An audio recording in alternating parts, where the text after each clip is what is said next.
Hello दोस्तों, मैं विभा आपका अपने फ्लेवर फिश 24x7 चैनल में स्वागत है।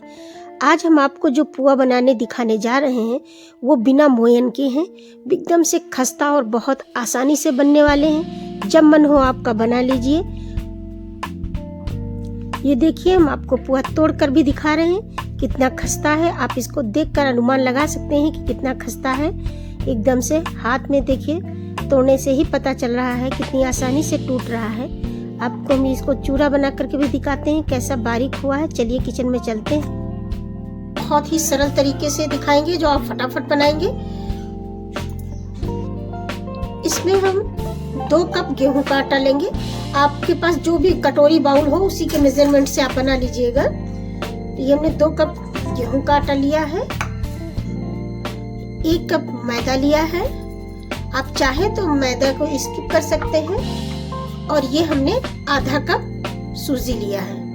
हमारा बारीक वाला सूजी है, कोई भी सूजी आप ले सकते हैं। रवा भी इसको बोलते हैं। अब इसको हम थोड़ा सा अच्छे से मिक्स कर देंगे। इसको बिना मोहन के बनाएंगे हम, इसमें मलाई से इसको बनाएंगे। तो आप देखिएगा, इसमें कोई भी मोहन नहीं डालेंगे, बहुत ही खस्ता बन करके रेडी होंगे। इसको मैंने अच्छे से मिला लिया है। और ये 1 कप हमने पिसी हुई चीनी ली है। आपके घर में जिस हिसाब से मीठा पसंद किया जाता हो आप उसी हिसाब से डाल लीजिएगा। हम इसी के हिसाब से आपको बता रहे हैं कि ये मीठापन सबको घर में पसंद आएगा। और हम थोड़ा सा नमक डालेंगे। नमक क्या करता है कि हमेशा मीठे के बैलेंस ठीक करता है, तो आप नमक जरूर डाल दीजिएगा थोड़ा सा। लेकिन यदि आप पूजा पाठ में या मंदिर में देवी देवताओं को चढ़ाने के लिए, घर में भोग लगाने के लिए बना रहे हैं, तो प्लीज नमक मत डालिएगा। और ये हमारी कद्दूकस की हुई गर्री है, इसको भी एक से डाल देंगे इसमें। आपके पास हरा नारियल, सूखा नारियल जो भी हो आप उसको यूज कर सकते हैं। अब इसको भी ठीक से मिक्स कर देंगे हम, जैसे कि सब चीज इक्वल से मिल जाए आपस में। ये देखिए, हमने सब अच्छे से मिक्स कर लिया है। अब ये हम कम से कम 1 से 1.5 कप हमारी ये मलाई है, उसको हम डाल देंगे। अब इसको पहले हम इसी से आटे को गूंथेंगे और इसी से पहले आटे को मिक्स करने की कोशिश करेंगे। अगर आपके पास पूरी मलाई है तो आप केवल इसको मलाई से ही गूंथ सकते हैं। ये बहुत ही सॉफ्ट, बहुत अच्छे बनते हैं। फटाफट बना लीजिए। अच्छा, आपको एकदम से ना तो इसमें दूध डालना है ना एकदम से पानी डालना है। पहले आपको धीरे धीरे इसी तरीके से मैश करके मिक्स करना है, क्योंकि इसमें जो है शक्कर पड़ी हुई है। शक्कर जो है अभी सहलाएगी और इसकी वजह से ये आटा गीला होने का डर है। तो पहले आप इसी तरीके से आटे को गूंथती रहे। उसके बाद में आप देखने के बाद में आप थोड़ा थोड़ा 1-1 चम्मच दूध डाल करके इसको गूंथें। अभी इसको हम सही करके आपको दिखाते हैं। इसी तरीके से आपको मिक्स करना है। यदि मलाई है आपके पास तो मलाई डालती रहिए और इसको इसी तरीके से मिक्स करती रहिए। आप देखिएगा कि ये धीरे धीरे बिल्कुल बंधने की स्टेज पर आ जाएगा। ये देखिए, अभी इसमें थोड़ा सा 1 चम्मच लगभग हम दूध डालेंगे। कुछ जरा सा आपको डालना है, बस कहीं 1 से 2 चम्मच डाल के इसको गूंथ लेना है। फिर हल्का सा डाल देना है। अगर महसूस होता है तो आप डालिए, नहीं तो पहले आप इसी तरीके से गूंथ लीजिए। देखिए, इतना आटा तो मलाई में ही गूंथ गया है। तो इसके लिए हम आपको बता रहे हैं कि अचानक दूध पूरा न डालें, धीरे धीरे आप डालें। कहीं ऐसा होता है किसी मलाई में थोड़ा सा दूध होता है और कोई मलाई इतनी होती एकदम से गाढ़ी सी होती, तो उसमें थोड़ा दूध डाल करके आपको गूंथना पड़ेगा। हमारी मलाई में थोड़ा सा दूध था, इसलिए तो दूध का प्रयोग कम हो रहा है। अब इसी तरीके से हमने आपको बता दिया है, 1-2 चम्मच दूध डाल करके आपको इसे गूंथना है। इसको खूब टाइट ही रखना है, बहुत सॉफ्ट नहीं रखना है। ये रखने के बाद में डो आपका अपने आप ही सॉफ्ट हो जाएगा। 3 चम्मच केवल दूध लगा है और ये आपके ऊपर डिपेंड करता है कि कितना लगता है। अब इसको हम 10 मिनट के लिए रेस्ट पर रख देंगे। तब तक और तैयारी कर लेते हैं। कढ़ाई में ऑयल वगैरह गरम कर लेंगे। 10 मिनट हो चुके हैं, देखते हैं। आप ये नहीं कि 10 ही मिनट रखिए, आपके पास ज्यादा समय तो आप 15-20 मिनट भी रख सकते हैं, कोई दिक्कत नहीं है। तो देखिए, आप आटे की पोजीशन, इस समय सर्दी है, वैसे भी कुछ कड़ा रहता है। और अगर आप गर्मी बनाए तो जरूर इस चीज का ध्यान रखें कि आपको आटा कितना सॉफ्ट रखना है। अब इस तरीके से हमने 2 चम्मच कोई भी कुकिंग ऑयल डाल करके इसको हमें अच्छे से मसल लेना है।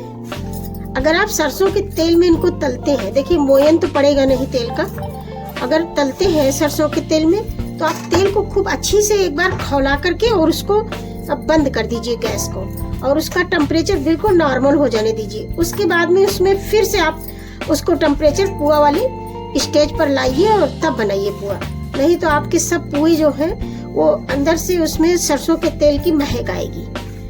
अब आप इसको आटे को कम से कम 2 से 3 मिनट तक इस तरीके से मसल लीजिए, जिससे कि आटा जो है थोड़ा सा स्मूथ हो जाए। देखिए हमने स्मूथ कर लिया है आटे को। अब इसमें थोड़ा सा ऑयल ऊपर से लगा दीजिए, जिससे आटा आपका सूखे ना, नहीं तो आप कोई गीला कपड़ा ढक दीजिए। तो इसी तरीके से ऑयल लगा देते हैं। वैसे कुछ भी बेलने के लिए ले लेंगे सूखा मैदा। ये नहीं है कि आपको ऑयल लगा करके ही पुआ बनाना है। यदि आपका पुआ चिपकता है और आपको दिक्कत होती है तो आप बेशक हल्का सा मैदा यूज कर लीजिए। हम तो अक्सर लगा के बनाते हैं, लेकिन इसमें एक चीज का आपको ध्यान रखना है, इतना नहीं लगा लेना है कि कढ़ाई में आपके पुए काले काले से बनने लगे। फिर वो चीज बर्तन में जो आटा तेल को खराब करता है, इसीलिए इसको मना करते हैं कि सूखा आटा नहीं लगाना चाहिए। हर चीज का एक रेशियो होता है, हल्का हल्का यूज करेंगे तो कोई बात नहीं। लगाने का तरीका भी आपको बता दे रहे हैं। देखिए पहली बात तो ये चिपक नहीं रहा है, और यदि बाई चांस चिपकता है तो आपको हाथ से ऐसे आटा लेना है और बस इस तरीके से लगा देना है। फिर पलट दीजिए, फिर इस तरीके से लेना है, ऐसे लगाना है। ऐसा नहीं है कि चुटकी से उठाया और डाल के उसके ऊपर रख करके बेल दिया, फिर आपके पुआ जो है खराब हो जाएंगे। अच्छा, साइड जो है फटने की आप चिंता मत कीजिएगा, क्योंकि इनको या तो आप ग्लास से काटिए या कुकीज कटर से, जो भी आपके पास हो उससे काट लीजिए, उसका शेप भी बहुत अच्छा आएगा। तो हमने इसी के हिसाब से बेला है कि हमको कुकीज कटर से काटने हैं। और मोटा पतला जैसा आप चाहें, हमने फिलहाल इतना मोटा रखा है, आप जैसा चाहे उतना मोटा रख सकते हैं। हमने 2 साइज चुने हैं, चाहे आप डिजाइन की तरफ से रखें चाहे प्लेन रखें, जैसी आपकी इच्छा हो। फिलहाल तो हम ये वाला साइज रखेंगे, हम 2 ही साइज से लगभग बनाते हैं, और ये डिजाइन वाला लिया है।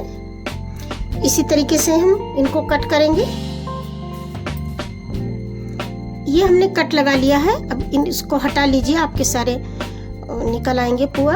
आप इससे बड़ा भी साइज बना सकते हैं, और आप चाहें तो इसमें इलायची भी डाल सकते हैं। हमने इलायची नहीं डाली है, हमें नहीं पसंद है, इसलिए इलायची को हमने नहीं डाला है। और एक चीज आपको और बता दे रहे हैं, ये चीज जो है इसमें अगर आप चाहें तो कोई भी एसेंस भी यूज कर सकते हैं। जैसे आप आटा गूंथते समय आप कोई भी एसेंस डाल सकते हैं। तो हमने ये साइज लिया है फिलहाल, आप बड़ा छोटा कैसा भी ले सकते हैं। ये देखिए हमने इतने सारे पुआ बेल दिए हैं। अब हम इनको आपको तल करके दिखाते हैं। ये देखिए हमने इस तरीके से कढ़ाई में तेल गरम कर लिया है। अब हम इसमें एक छोटा सा आटा का पीस डाल करके देखेंगे कि तैयार हुआ है हमारा तेल कि नहीं हुआ है। आप देख सकते हैं कि हमें इसी टेम्परेचर पर डालना है, नहीं तो आपके पुआ अंदर से कच्चे रह जाएंगे और बाहर से झुलस जाएंगे। तो आपको फिलहाल तो गैस को हमेशा मीडियम ही रखना है, और डालने के बाद में आपको मीडियम से भी कम कर देना है। तो इसको निकाल दीजिए आप, और आप इसमें पुआ डालने की तैयारी कीजिए। ये देखिए इस तरीके से, ये देखिए ऐसे हम डालेंगे इनको। धीरे धीरे आपको डालना है, सावधानी से, तेल आपके ऊपर उछल करके ना आए। और इनको अभी देखिएगा ये ऊपर खुद ही आ जाएंगे, इनको आपको ज्यादा छेड़ना नहीं है। इधर उधर ज्यादा चलाएंगे तो ये टूट जाएंगे, तो इसलिए इनको भी फिलहाल ऐसे पड़ा रहने दीजिए।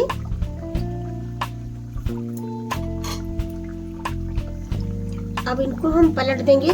जब तक इनके नीचे से एक हल्की सी लेयर नहीं बन जाती है, तब तक आपको उनको पलटना नहीं है, और नहीं तो ये आपके सब पुए टूटने लगेंगे। ये बहुत ही सॉफ्ट बनते हैं, बहुत ही नाजुक ढंग से बनते हैं, इसलिए आपको इन्हें बहुत धीरे धीरे बनाना है, और गैस की फ्लेम को धीमा ही रखना है। पहले क्रैक्स आएंगे, ऐसा लगेगा आपको बिखरे जा रहे हैं, लेकिन जब आप इनको टच नहीं करेंगी तभी धीरे से हल्का सा ये टाइट हो जाएंगे और बनने लगेंगे।